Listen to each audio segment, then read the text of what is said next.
สวัสดีทุกท่านนะผมในวันนี้นะครับเราก็จะมาอ่านมังงะวันพีซตอนที่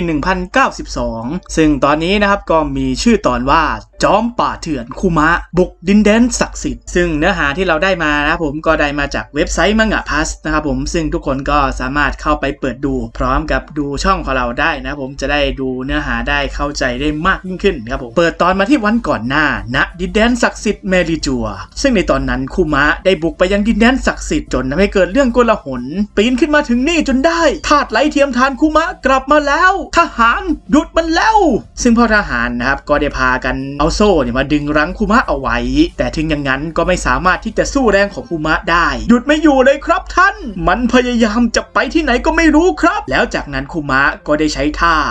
สัตว์ช็อกขึ้นกระแทกหมีซึ่งด้วยการโจมตีนี้ของคุมะทำให้เกิดความเสียหายโดยรอบแต่ทว่าขณะเดียวกันนั่นเองเสียงของอาคาอินุนั้นก็ได้พูดขึ้นทำอะไรของแกน่ะวันก่อนเพิ่งโดนกองทัพปฏิวัติบุกไปแท้ๆนี่แกคิดจะก่อวินาศกรรมระดับประวัติศาสตร์เหรอคุมะซึ่งเมื่อพวกทหารได้เจอกับอาคาอินุพวกเขานั้นก็เลยพูดขึ้นจอมพลเรือซากาสึกิแต่ถ้าว่าขณะเดียวกันนั่นเองชาวมังกรฟ้าที่กำลังมีท่าทีโมโห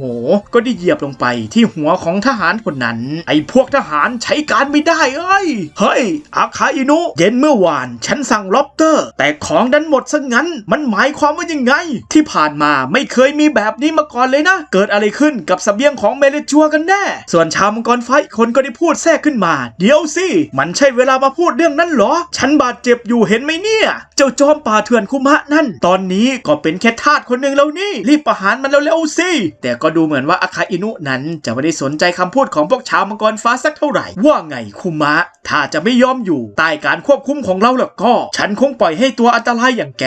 ลอยนวลต่อไปไม่ได้หรอกนะคนที่น่าจะโดนลบจิตใจไปนานแล้วจนไม่ต่างอะไรกับคนตายอย่างแกคิดจะไปที่ไหนอีกหรอเมื่อพูดจบอาคาอินุนั้นก็ได้โจมตีเข้าใส่ที่ใบหน้าของคุมะแบบเฉียดสุนัขเฝ้านรกซึ่งในการโจมตีนี้นะครับก็ได้ทำให้คุมะนั้นเลือดไหลออกมาเมื่อเห็นอย่างนั้นอาคาอินุนั้นก็เลยพูดขึ้นยังหลั่งเลือดเหมือนคนได้สินะแล้วจากนั้นคุมะก็รีบวิ่งหนีอาคาอินุซึ่งเมื่อเห็นอย่างนั้นอาคาอินุนี่ก็พยายามที่จะหยุดคุมะเอาไว้หยุดนะคุมะแล้วอาคาอินุก็ได้โจมตีเข้าใส่ที่ขาของคุมะจนขาดออกแต่ถ้าว่าทันใดนั้นเองคุมะนั้นก็วาร์ปหายตัวไปเมื่อเห็นอย่างนั้นอาคาอินุนั้นก็เลยนึกย้อนกลับไปในตอนที่ได้เจอกับบอนนี่หลังจากที่ถูกกลุ่มหนวดดำนั้นจับเป็นตัวประกันเพื่อที่จะแลกกับเรือรบเธอจะเห่าหอนสักแค่ไหนคุมะก็ไม่มีทางได้จิตใจกลับมาหรอกเจ้านั้นยอมสมัครใจเลือกจะเกิดใหม่เป็นอาวุธสงครามด้วยตัวเองแต่บอนนี่นั้นก็ไม่เชื่อในคำพูดของอาคาอินุโกหกพ่อจะไปสมัครใจได้ยังไงกันพ่อไม่มีทางทิ้งฉัน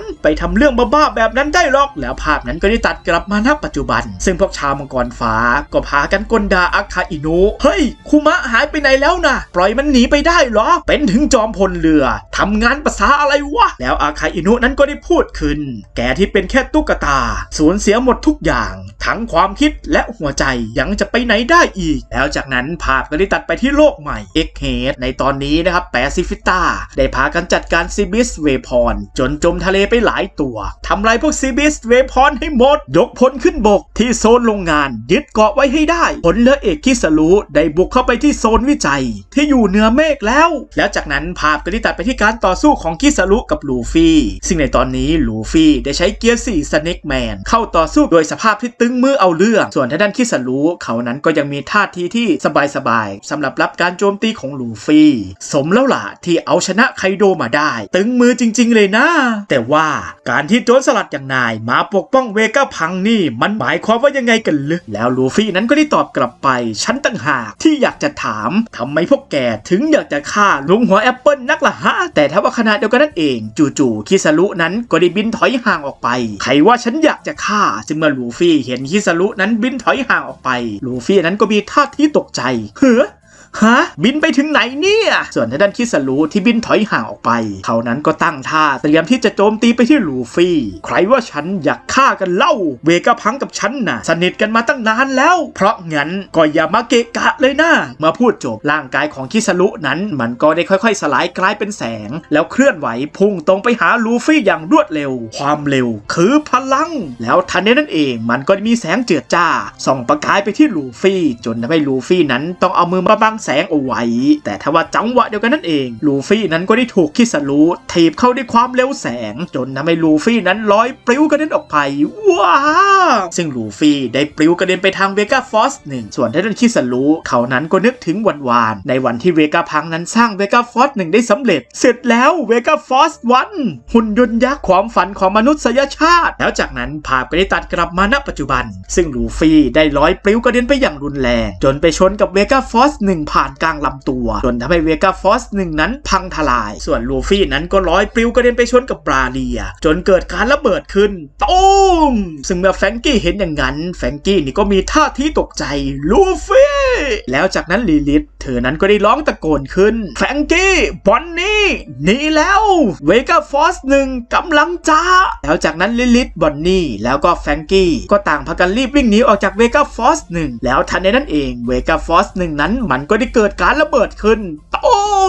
บ้าเอ้ยเวก้าฟอส1ความฝันของเราส่วนแฟรงกี้นั้นก็มีท่าทีโมโหยกโทษให้ไม่ได้ซันนี่ปลอดภัยได้หรือเปล่าส่วนบันนี่นั้นก็ได้พูดขึ้นหมวกฟางโดนซัดกระเด็นไปโน่นแล้วจากนั้นคิสรุก็ได้มายืนอยู่ต่อหน้าพวกแฟรงกี้ซึ่งแฟรงกี้นี่ก็มีท่าทีหงุดหงิดคิสรุแกนะแกแล้วจากนั้นคิสรุก็ได้หันไปพูดกับบอนนี่โตขึ้นเยอะเลยนี่บอนนี่เด็กสมัยนี้นี่โตเร็วจริงๆเลยนะรัฐบาลมีคำสั่งให้กำจัดด็อกเตอร์เวก้าพังที่เธอเกลียดแสนเกลียดแล้วนะเธอคงแค้นเขาหน้าดูเลยล่ะสิแล้วจากนั้นบอนนี่ก็ได้พุ่งเข้าไปโจมตีเขาใส่คิสรุเป้าหมายล้างแค้นของฉันน่ะเปลี่ยนไปแล้วท่าแทงสิ้นอายุแต่ทว่าทันในนั้นเองคิสรุก็ได้เปลี่ยนร่างกายของตัวเองนั้นให้กลายเป็นแสงเพื่อปล่อยผ่านการโจมตีของบอนนี่โอ้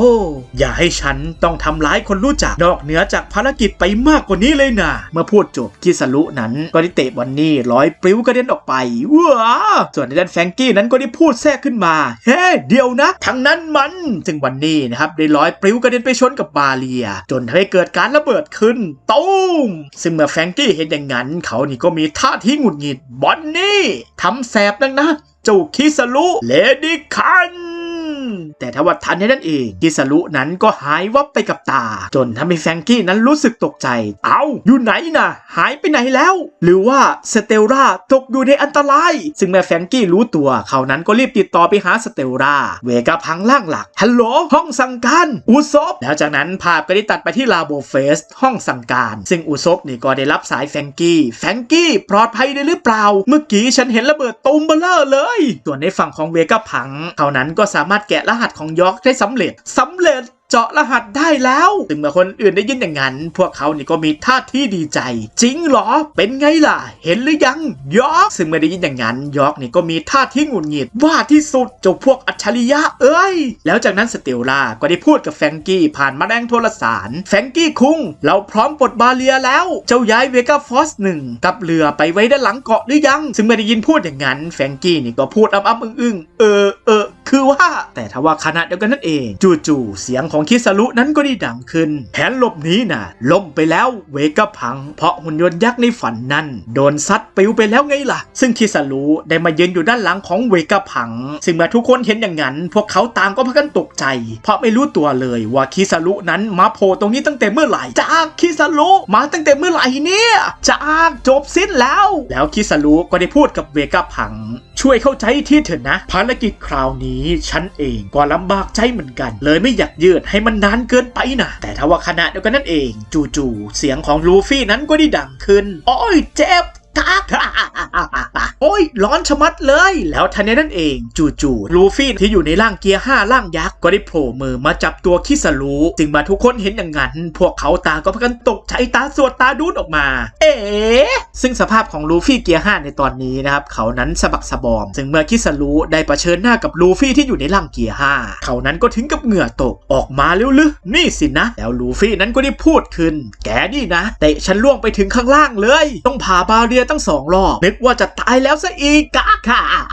ซึ่งในตอนนี้นะครับเสียงหัวใจของลูฟี่นั้นมันก็ได้ดังออกมาตึก ตึกแล้วจากนั้นภาพก็ได้ตัดไปที่หุ่นยนต์ยักษ์โบราณซึ่งเมื่อมันได้ยินเสียงหัวใจของลูฟี่จู่ๆดวงตาของหุ่นยนต์ยักษ์โบราณมันก็ได้มีแสงเปล่งประกายออกมาดังกับว่ามันมีพลังงานกลับคืนมาอีกครั้งครับผมก็จบไปแล้วนะผมสำหรับมังงะวันพีซตอนที่